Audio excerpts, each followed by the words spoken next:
мына ушул бул жерде биздин Кыргыз улуттук драма театрынын алдындагы театралдык окуу жайынын студенттери жомок сыйкырдуу жомок көргөзүшүп, анын артынан мына концертин берип жатышат. Ошол майрамыңыздар куттуу болсун.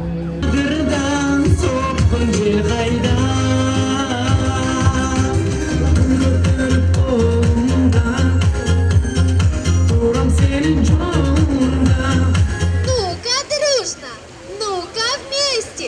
Только девочки кричим! День защиты детей. Всех, хоть малость участвовали, поздравляю скорее. Будто бы рухнула разом гора, звонкого золота и серебра.